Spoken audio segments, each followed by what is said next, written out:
제가 이제 얼마 전 뉴스를 보는데 아주 유명한 연예인이 음주 뺑소니 이 사고를 내고 또 도주를 한 다음에 또 운전자 바꿔치기를 시도하다가 결국은 들통나서 검찰에 송치된 일이 있었습니다. 이제 지난주에 제가 아는 할머니를 만났는데 그분이 그 이야기를 하시는 거예요. 이제 김호중 이야기를 하면서 아이고 세상에 보는 눈이 얼마나 많은데 거짓부렁이를 하노 이렇게 안타까워 하셨던 거예요. 여러분 우리나라는 어느 곳에 가든지 뭐가 있습니까? CCTV가 있잖아요. CCTV가. 아니 이 시골 동네 입구에도 있어요. 여러분 우리 주천리 우습게 보시면 안 됩니다. 들어오는 입구에 CCTV가 2개나 있고 이 시골 교회에도 사방에 CCTV가 설치되어 있습니다. 근데 사람들이 안 본다고 음주를 하고 내가 운전 안 했다고 이렇게 거짓말하고 발뺌을 해서 결국은 CCTV에 걸려서 얼마나 많은 손해와 피해를 보고 이 젊고 안타까운 사람이 구속되는 일까지 일어나지 않았습니까? 여러분 누가 나를 지켜본다 생각되면 여러분은 좀 어떠세요? 기분이 이렇게 뭐 꽤 좋지는 않죠. 근데 만약에 이게 나를 계속 지켜보는 게 사람이 아니야. 신이야, 신이 나를 계속 지켜본다고 생각하면 여러분 더 소름이 돋지 않으십니까? 그 영화 신과 함께라는 영화가 나옵니다. 아주 오래된 영화인데 이 신과 함께를 보면 죽은 자의 영혼을 데리러 저승사자가 3명이 가는 거예요. 3명이 한 팀이 돼가지고 죽은 자의 영혼을 데리고 49일 동안 7번의 심판을 받는 내용입니다. 이제 이 7번의 심판을 다 받으면 그 사람은 귀인이 되는 거예요. 귀인. 그래서 이 귀인을 데리고 온 저승사자가 50명의 귀인을 모으면 저승사자들이 환생한다. 성경에 나온 얘기가 아니라 영화 얘기하는 거예요, 여러분. 신과 함께란 이제 그런 영화입니다. 근데 이 저승사자 3명이 49명까지 귀인을 만났는데 한 명의 귀인을 찾지 못해가지고 아직 환생을 못하고 있는 거예요. 그래서 이제 귀인을 찾아다니는 내용입니다. 우리 옆에 분들하고 한번 인사해 보겠습니다. 혹시 당신이 귀인이십니까? 아니 귀신이 아니라 귀인이십니까? 여러분 세상에서는요 귀인일지 몰라도 하나님 앞에서는요 모두가 죄인입니다. 우리 로마서 3장 10절부터 12절을 개역 개정으로 함께 봉독해 봅시다. 시작. 우리는 하나님 하나도 없으며 깨닫는 자도 없고 하나님을 찾는 자도 없고 다 실처럼 함께 부익하게 되고 선을 행하는 자는 하나님 하나도 없도다. 아멘.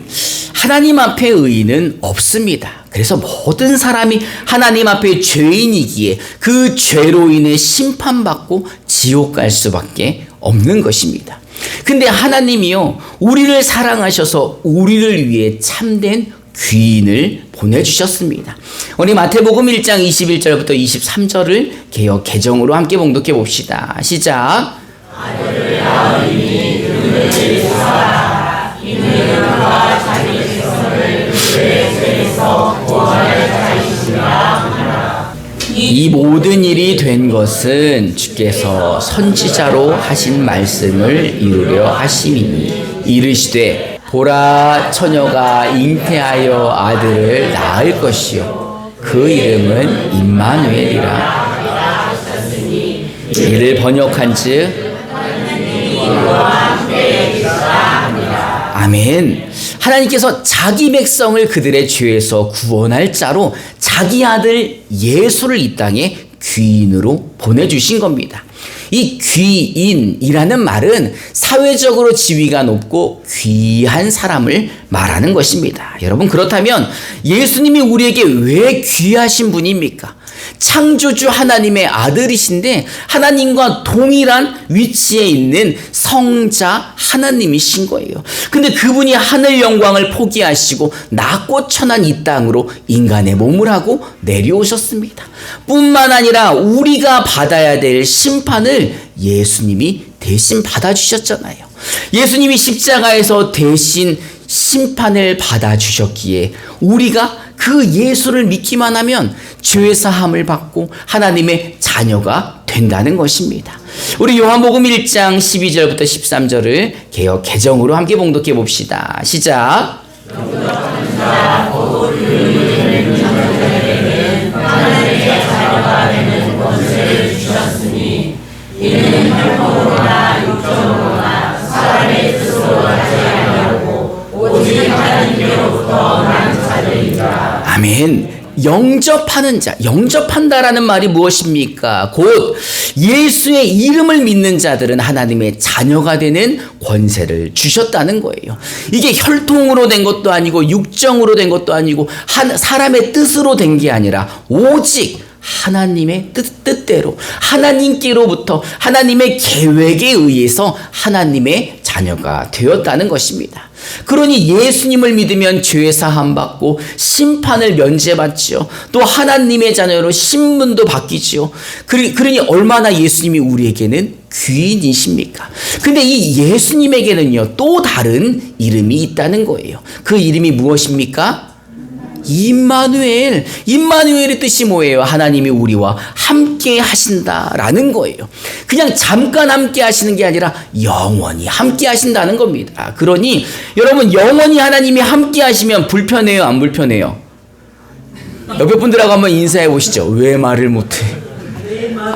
이거 뭐 화장실이라도 뭐 제대로 가겠습니까? 이거 하나님이 보실까봐 이거 화장실도 못 가는데 다윗은요 하나님이 함께 계심이 얼마나 좋은지 오늘 이 본문 시편 139편을 기록하였습니다. 우리 1절부터 10절을 우리말 성경으로 한 절씩 교독해 봅시다. 제가 먼저 1절을 봉독하겠습니다. 오 여호와여 주께서 나를 살펴보셨으니 나를 아실 것입니다.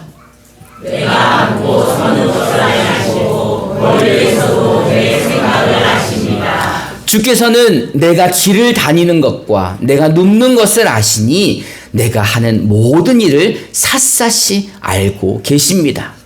오 여호와여 내가 말을 혀에 삼키도 전에 주께서는 그것마저 다 아십니다. 주께서는 나를 앞뒤로 둘러싸 주시고 내게 손을 얹으셨습니다. 그토록 잘 아시다니 너무도 놀랍고 너무도 높아서 나는 믿을 수 없습니다. 내가 주의 영을 떠나 어디로 가겠습니까? 내가 주 앞을 떠나 어디로 피하겠습니까? 내가 하늘로 올라가도 거기에 계시며 지옥에 잠자리를 하려도 거기에 계십니다. 내가 새벽 날개를 타고 바다 저 끝에 내려 앉더라도 어디에서는 주의 손이 나를 인도하시며 주의 오른손으로 나를 꼭 붙이실 것입니다. 아멘. 다윗은요 하나님이 함께 하심이 얼마나 좋은지 하나님이 나를 붙잡고 있는 게 얼마나 좋은지 모릅니다. 그래서 하나님을 찬양하는데 하나님은 모르는 게 없다는 거예요. 모르는 게 없는 것뿐만이 아니라 나를 너무나 잘 알고 계시다는 겁니다. 그러니 내가 말을 혀에 담기도 전에 하나님이 그것마저 다 알고 계시다는 거예요. 그러니 어떻게 나를 그렇게 잘 아십니까? 나를 창조하셨고 내 안에 함께 계시기에 나를 누구보다도 잘 안다는 거예요.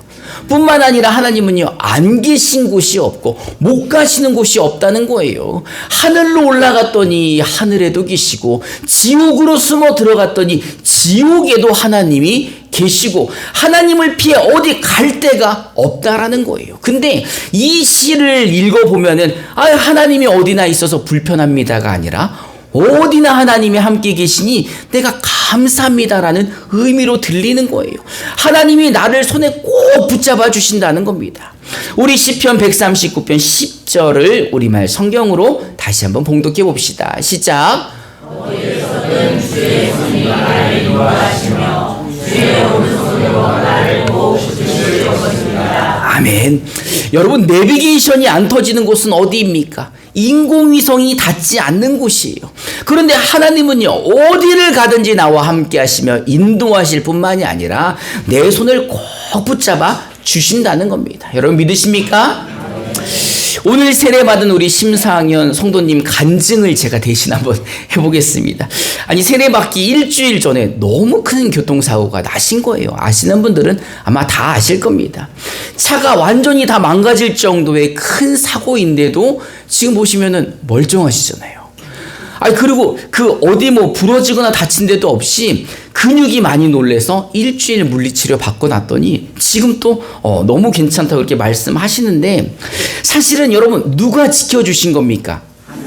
여러분 그렇게 믿으십니까? 근데 사실 아버지가 자식을 지켜야 돼요, 안 지켜야 돼요? 아버지가 자식 지키는 건 인지상정. 당연한 거 아닙니까? 아마 심상현 성도님이 그 하나님 아버지의 손에 붙들려 있었다면 당연히 하나님이 지키시고 인도하시고 보호하셨다는 겁니다. 그러니 얼마나 든든합니까?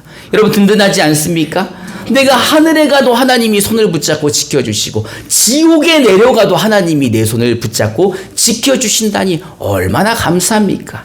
여러분, 임마누엘이 무엇이에요? 천지를 창조하신 하나님이 우리 아버지 되심으로 내 안에 영원히 함께 계신다는 겁니다. 그러니 이게 얼마나 큰 축복입니까? 하나님이 우리와 함께 계신다는 말은요, 우리를 의롭다고 인정해 주셨다는 뜻이에요. 우리는 죄를 진 전과자예요. 죄가 있죠. 예수님이 우리 죄를 사해 주셨지만 우리는 죄를 졌던 적이 있는 전과자입니다. 뿐만 아니라 오늘도 죄를 짓고 어제도 죄를 짓고 분명히 내일도 또 죄를 지을 어리석은 자들이지만 하나님은 예수 그리스도의 십자가로 인하여 우리의 죄를 가려주시고 덮어주시고 우리를 의롭다고 인정해 주셨다는 겁니다. 아니, 사람이 봤을 때는 이거 너무 말도 안 되는 거 아니야? 아니, 뭐 하나님의 자녀라고 죄를 덮어주고 인정 안 해주고 이거 너무한 거 아니야? 라고 생각할 수 있겠죠. 다윗도 그렇게 생각했다는 거예요. 다윗도 아니, 그런 사람들 너무 부럽다, 이렇게 이야기를 합니다. 우리 로마서 4장 6절부터 8절을 우리말 성경으로 한 절씩 교독해 봅시다. 제가 먼저 6절을 봉독합니다. 행위와 상관없이 하나님께 의롭다고 인정받는 사람의 복에 대해 다윗도 이렇게 말합니다.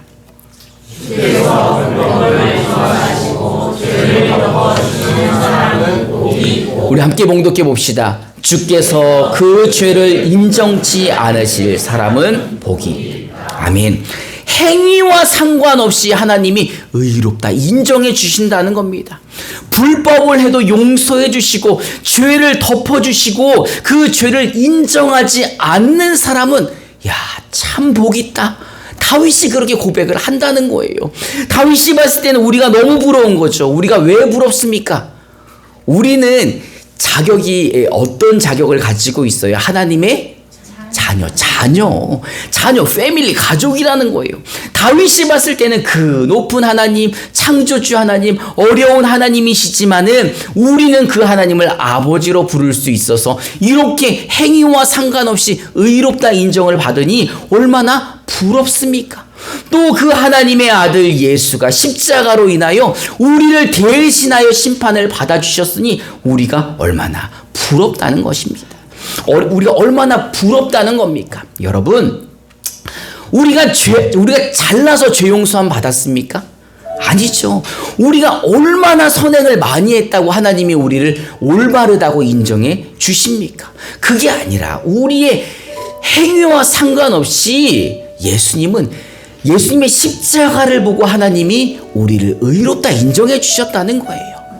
우리가 어떤 사람이었는지 상관없이 예수님의 이 십자가만을 보고 하나님이 우리를 자녀 삼아 주셨다는 겁니다. 그러니 예수님이 우리에게 얼마나 귀인입니까? 얼마나 귀하신 분입니까? 여러분, 어떤 신과 함께하고 싶으십니까? 여러분, 저승사자 3명과 함께 49일 동안 심판 7번 견뎌 보시겠어요? 저승사자랑 같이 다니는 거 너무 싫지 않습니까? 여러분, 아니면 예수님 믿고 창조주 하나님의 영이 여러분들과 영원히 함께 계시는 것을 원하십니까? 여러분, 하나님이 우리를 택하셨다는 거예요. 언제 택하셨어요? 창세전에 우리를 택하셨다는 거예요. 그리고 우리를 위해 그 아들 예수를 십자가에 대속케 하시고 우리를 자녀 삼아주시고 우리에게 임마누엘의 복을 허락하셨으니 다윗이 보기에도 너무 부럽다고 할 정도로 우리는 큰 복을 받은 사람들입니다. 그러니 이제 우리가 하나님을 아버지로 부르는 하나님의 자녀 되심에 감사하기 바랍니다. 그리고 이제 우리와 영원히 함께 하시는 우리 아버지를 좀 믿으시기 바랍니다. 그리고 그 하나님을 신뢰하시기 바랍니다. 하나님의 손에 붙잡혀 있는 사람은 아무도 어떻게 할 수가 없어요. 여러분, 누가 지금까지 여러분들을 인도하셨습니까? 하나님 아버지가 인도하셨음을 믿으십니까? 그렇다면 그 믿음으로 날마다 넉넉히 이기시기를 주님의 이름으로 축원합니다. 이 시간 우리 함께 찬송하고 결단하는 시간 갖도록 하겠습니다.